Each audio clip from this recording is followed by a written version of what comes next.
Usually when a company buys like a massive new piece of enterprise software, there is this immediate expectation of instant competence. Oh, absolutely. It is treated like buying a microwave. Right. You bring it into the break room, you plug it in, you press a button, and boom, your lunch is hot. Right. It's supposed to be just binary, clean. Well, exactly. It's clean. But when you step into the world of artificial intelligence and, large language models, suddenly that microwave feels a whole lot more like the control panel of a nuclear submarine. Yeah, that is a perfect way to put it. And if you were with us for part 1 of this deep dive, you know exactly why that is so terrifying. We establish a pretty crucial baseline, which is that human psychology, not the actual software itself, is the true bottleneck of AI integration. Yeah, the technology is basically just sitting there, waiting. It's fully capable. It's the human beings who are, well, they're literally freezing up at the keyboard. Which perfectly sets up our mission for today. We are continuing to draw our insights from the incredibly grounded writings of Matt Holmes. He's a great source for this. He really is. He is a chief information systems security officer, and he has 15 years of experience in training and development. So today, our mission is to answer a very practical question for you. How do we actually train humans to use these terrifying new AI tools without breaking their spirits in the process? Yeah, that's the million-dollar question. It really is. So we are going to synthesize his lessons on taking baby steps in IT, along with the empathetic leadership of a classic sitcom sheriff, and the core reasons people genuinely love their jobs. I love his perspective on this because, it is a phenomenal vantage point. He understands the strict zero-tolerance security side of IT, but he also deeply understands the messy reality of how adults actually acquire new skills. Okay, let's unpack this. Before a company can even dream of building, advanced AI workflows, leadership has to do something really uncomfortable. Yeah, they really do. They have to honestly acknowledge the baseline skills of their employees. And I imagine that is a pretty bitter pill for a lot of executives to swallow. Oh, it's the ultimate corporate blind spot. I mean, when you sit in the C-suite, you are surrounded by automated dashboards and streamlined communication and, executive assistants. Everything just kind of works for you. Exactly. You naturally assume everyone down the organizational ladder is at least digitally literate. But Holmes points out that C-level executives falsely assume their workforce has basic computer skills. And that just ruins everything. It completely tanks new software rollouts before they even begin. Wait, let's define our terms here. Because when we say they lack basic computer skills, are we talking about someone being slow at typing or maybe not knowing how to format an Excel cell? No, it's far more fundamental than that. Oh, really? Yeah, Holmes shares a specific observation from over a decade of conducting software training classes. He had a user who literally did not know how to move the cursor from the username field to the password field. You're kidding. Literally stuck on the login screen. Completely stuck. Just let the mechanics of that sink in for a second. If a working professional does not instinctively know how to hit the tab key or physically click their mouse into the next text box, and you are handing them a blank, open-ended generative AI interface. It feels like management is handing out jetpacks to people who haven't learned to tie their shoes. That is an incredibly apt way to visualize it. Yeah. Holmes actually uses a Tour de France analogy for this mechanism of learning. Okay. How does that work? Well, he argues that you have to know if your audience is scooting, crawling, or walking before you buy them a professional racing bicycle. Right. And then, expect them to win a multi-stage mountain race. You just cannot skip the developmental stages of learning. So in a corporate setting, what is scooting? Scooting isn't just typing slowly. Scooting is the employee who still prints out their emails so they can read them on paper. Oh, I've definitely seen that. We all have. Yeah. And you cannot hand that person an enterprise AI license and expect a productivity miracle. It's just not going to happen. So how do you find out who is scooting and who is riding the bicycle? Because if you just guess, you are going to alienate half your staff. Well, his practical solution is to assess true competency, but without triggering defensive mechanisms. Okay. He suggests sending out a simple 5-question survey exactly 24 hours before any new training class. Just a basic survey? Yeah, just really basic questions to see where everyone is at so the organization can set up prerequisite, absolute beginner courses for the folks who actually need them. Let me stop you right there because I have to push back on this. Sure, go ahead. If I am the learner and I get that survey, aren't I just going to lie? I mean, if I am terrified of looking incompetent to the HR department, I'm going to check the box that says Excel Master, even if I don't know how to sum a single column. Oh, absolutely. That is a completely rational fear, and it is exactly why the mechanism of implementation matters so much more than the survey itself. What do you mean? In a punitive corporate culture, admitting you don't know the basics feels like signing your own termination letter. Right, it feels like a trap. Exactly. And if a user is terrified, their amygdala, the brain's threat detection center, it just takes over. Fight or flight. Yes. And when the amygdala is firing, the prefrontal cortex, which is responsible for learning and logic, essentially shuts down. So they literally cannot learn the new software because their brain is in survival mode. Precisely. That is why leadership has to fundamentally remove the stigma of being a beginner. Which is easier said than done. Much easier said than done. But the survey is totally useless unless leadership clearly communicates the why behind it. They have to explicitly say, hey, this survey isn't to judge you. It is to protect you from being thrown into a class that will overwhelm you. So the psychological safety has to precede the technology. Always. Otherwise, everyone just fakes it until the whole system breaks. Which brings up a really tough operational dilemma. I mean, I understand the need for psychological safety, but in a corporate setting, patience costs money. It does. If I have an employee who is stuck at that scooting phase and they are messing up their AI prompts, or worse, risking proprietary data, I can't just be infinitely patient. I have to stop them. So how do you handle that without shattering their confidence? Well, this is where Holmes points to a highly unlikely masterclass in leadership. Oh, who is it? Sheriff Andy Taylor from the 1960s television show, The Andy Griffith Show. Wait, we are looking at a black and white 1960s sitcom to solve enterprise AI adoption. I know, it sounds absurd, until you look at the mechanism of how Sheriff Taylor actually manages his only employee, Deputy Barney Fife. Okay, remind me about Barney. Well, Barney is a textbook liability. Yeah. He severely lacks emotional intelligence, he is hyper anxious, and he just fails constantly. Right, he's kind of a bumbling character. Exactly. He accidentally lets prisoners escape, he gets duped by con artists, but instead of beating Barney over the head with the rule book. Firing him. Or firing him, yeah. Or immediately putting him on the 1960s equivalent of a performance improvement plan, Andy patiently talks through the failures with him. But again, Andy has a whole town to protect. He can't just let an incompetent deputy run wild with a badge and a gun. And he doesn't. Holmes highlights a specific management dynamic here called the give and take, and it revolves entirely around Barney's gun. Oh, I think I remember this. Yeah, Andy knows Barney is dangerous with a loaded weapon. So he removes the obstacle by not allowing Barney to keep a bullet in the chamber. Wow, okay. But he still gives him the tool. He lets him carry the gun so Barney feels like a real deputy. He only allows Barney to physically insert the bullet into the chamber when he has demonstrated the responsibility to use it, or when Andy is right there to supervise. Here's where it gets really interesting. Giving Barney the bullet only when he is ready is exactly like giving an employee an unmonitored AI sandbox before giving them access to the live company database. Yes. What's fascinating here is the underlying psychology of risk. Tell me more about that. Well, what Andy Taylor is actually doing is absorbing the risk of failure himself. By ensuring the gun is unloaded, he creates this fail-safe environment. Right, because if Barney messes up, it's just a click. Exactly. Yeah. If he fumbles the gun or overreacts to a situation, nobody actually gets hurt. Andy takes on the burden of that safety net so his employee can learn. So mapping that today for you listening, if you give an employee a safe AI sandbox-like, a contained dummy environment where the AI cannot accidentally email real clients or delete the company's financial records leadership, is absorbing the risk. Yes, and that drastically lowers the employee's threat response. The company doesn't go bankrupt if they type the wrong prompt. Right, the stakes are low. Super low. And so the employee feels safe enough to learn by trial and error, which, neurobiologically speaking, is basically the only way adults truly integrate complex new systems. Okay, so Andy Taylor's empathy keeps people from quitting in a blind panic. Right. But empathy doesn't automatically equal productivity. I mean, eventually you have to load the gun. You have to unleash the AI to get the massive productivity gains the company paid millions of dollars for.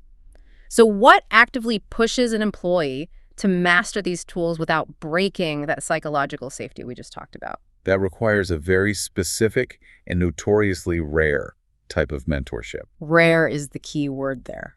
Definitely. Holmes identifies this when examining the core reasons people genuinely love their jobs.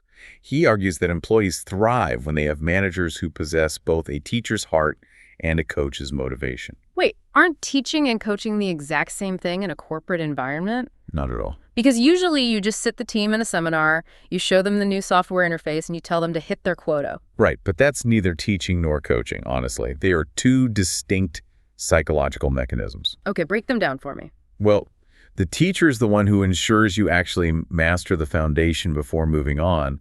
They are patient, they check your form, they make sure you aren't scooting anymore. Okay, and the coach. The coach is the one who pushes you over the horizon. The coach forces you into discomfort, so you never stop improving. Holmes actually uses the mechanics of pitching a baseball to explain this. Walk me through that. How does throwing a baseball map to learning complex software? So in baseball, the very first thing you learn is a basic straight pitch, the four-seam fastball. Right. It's just a straight throw. It's the foundation, yeah. Okay. And Holmes notes that if his high school coach had just patted him on the back after he mastered that basic straight pitch, he never would have succeeded at higher levels. Because everyone can hit a straight pitch eventually. Exactly. A great coach forces you to learn how to make the ball curve or drop like a two-seam or a cut fastball. Okay. It is much harder, it feels super unnatural at first, and you will definitely fail at it initially. But that forced evolution is what makes you elite. Let's translate that out of sports and into the listener's daily corporate life. In the context of learning AI, what is the cut fastball? That's a great question. Is the straight pitch just like asking ChatGPT to summarize an email? And the cut fastball is learning how to string together prompts to fully automate a week's worth of financial spreadsheets. That is the exact leap in complexity, moving from isolated novelty tricks to deeply integrated automated workflows. That's a huge jump. It is. Yeah. But here is the critical part of the mechanism. How does a manager force that leap without triggering the employee's panic? Right, without waking up the amygdala again. Exactly. Holmes highlights that great managers do not just throw you to the sharks. They do not mandate the change from a corner office. They come alongside you. Because mandating it from a corner office is just sending a company-wide Slack message saying, automate your department by Friday or we're bringing in consultants. Right. Which immediately spikes the amygdala and shuts down learning. It's terrifying. But if a manager pulls up a chair next to you and says, look, this new AI integration is going to be incredibly frustrating. It is going to hallucinate, it is going to break our formatting, and it will probably take us hours to figure out why. Let's dig into this together. That is coaching. Because you are validating the struggle. You are removing the employee's secret fear that they are just uniquely bad at the technology. Yes. When a leader stands beside you on the mound, rather than just yelling instructions from the dugout, it changes the entire neurochemical reality of the learning process. Wow. The challenge becomes a shared puzzle rather than an isolated threat. So great managers are essential. But let's be honest, even with a fantastic coach standing right next to you, adopting a massive technological shift across an entire enterprise is a grueling, exhausting process. Oh, it's incredibly draining. People burn out. So what sustains the user when the work itself is just objectively hard? This is where we have to look beyond the individual manager and examine the workplace culture itself. Okay, what does Holmes say about that? He points to three foundational pillars here: the actual work, the coworkers, and what he calls freedom from culture. Let's look at the actual work first, because he shares a deeply cautionary tale about this, doesn't he? He does, yeah. He describes an employee who had years of experience successfully managing a small team of 10 people. They were doing great. Doing fantastic. But the organization, without really assessing his desires or his specific capabilities, just blindly promoted him to lead an entire 250-person facility. Oh, man. They basically handed him the Tour de France bicycle before he was even walking. Exactly. And they did it under the guise of a reward. And it was an absolute disaster. He lacked the resources, he lacked the specific training for large-scale operations, and he ended up being fired in just 3 months. That's heartbreaking. They took someone who was thriving and broke him by promoting him past his competence. How does that cautionary tale map to our AI problem? It maps perfectly to how we treat subject matter experts today. I mean, imagine you have a brilliant graphic designer or highly empathetic HR representative. They love their actual work. If a company suddenly forces them to become an amateur AI prompt engineer against their will, Oh, I see. Right. If the company demands they spend 80% of their day wrestling with code instead of designing or talking to people, that isn't coaching. That is negligence. Wow. It strips them of the joy they found in their actual craft. Some people just want to excel exactly where they are. Okay, but let's play devil's advocate. Let's say the role does require them to learn the AI, and the transition is just painfully difficult. When the work gets incredibly hard, who actually keeps you from quitting? Your peers, the people in the trenches with you. The coworkers. Yes. Holmes tells a vivid, almost visceral story from his college days to illustrate this. The furniture story. Yes. He was working a summer job installing heavy wooden furniture into college dormitories across the country. We are talking blistering humid heat. That's awful. It does. And most days, they were hauling this massive furniture up multiple flights of stairs from 6 a.m. until 2 a.m. the next morning. That is just brutal, grinding physical labor. He actually admits it was almost criminal how hard it was. Yeah, he wanted to quit every single night when 8 p.m. rolled around, and they hadn't even had dinner yet. But he didn't quit. He didn't. And the reason why is profound. He was having the time of his life with his friends. They had built this incredible bond through the shared misery. Exactly. If someone was physically exhausted, the others would literally carry the extra weight for them. That is the power of the pack. Shared suffering creates a structural resilience that no top-down corporate mandate ever could. You stay for the people next to you. And he builds on that sense of security by talking about organizational benefits and culture. But, not the usual tech bro culture of ping pong tables and free snack. Right, the stuff that doesn't actually matter when you're stressed. Exactly.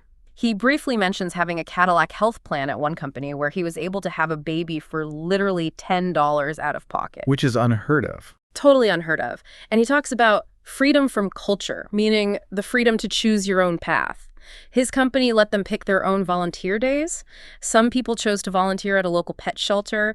Others hosted a fishing rodeo for kids with special needs. It wasn't mandatory corporate fun. It was deeply personal autonomy. So what does this all mean? Let's connect these dots for you, the listener, right now. If a messy, stressful enterprise AI rollout is the modern equivalent of hauling heavy dorm furniture up 3 flights of stairs at 2 a.m., the only way your team actually survives it is if they're allowed to authentically bond and carry each other's weight. Right. But a $10 copay on a baby delivery doesn't teach you how to write a multi-step AI workflow. No, it doesn't teach you the technical skill at all. But if we connect this to the bigger picture, that baseline security keeps your prefrontal cortex online so you can learn the skill. Oh, that makes so much sense. Right. If you are terrified about paying medical bills, or if you are exhausted by forced mandatory corporate happy hours that rob you of your autonomy, you do not have the emotional bandwidth left to tackle a terrifying new technology. You're just tapped out. Completely tapped out. You cannot manufacture a trench bond with forced initiatives. True autonomy and psychological safety are what actually foster a culture resilient enough to survive massive technological change. So let's distill this deep dive down. To survive the AI revolution, you don't need to be a coding genius. Definitely not. You don't need to know how the neural networks are weighted or how the underlying algorithms process language. You need organizations that respect the baby steps of adult learning. Absolutely. You need leaders who act with the empathetic patience of a sitcom sheriff, absorbing the operational risk so you can safely fail. You need managers with a coach's motivation who will stand right beside you as you learn to throw the curveball. And you desperately need that trench bond with your coworkers. Because no matter how advanced the software gets, human psychology will always be the ultimate operating system we are all running on. You cannot outcode human nature. You have to work in tandem with it. You really do. And to you listening right now, whether you are the manager trying to decide when to hand out the bullets to your team, or you are the overwhelmed employee who is quite literally just trying to find the password field on a terrifying new application, validate your experience. Yeah, be kind to yourself. These human elements, these psychological realities we've discussed today, will entirely dictate your success with AI. It is a profound shift, and it requires profound grace for ourselves and our peers. It does. And that leaves us with one final kind of wild concept to mull over based on everything we've talked about today. Oh, I'm ready. We discussed the incredible power of human coworkers carrying your extra weight at 2 a.m. when the job gets unbearable.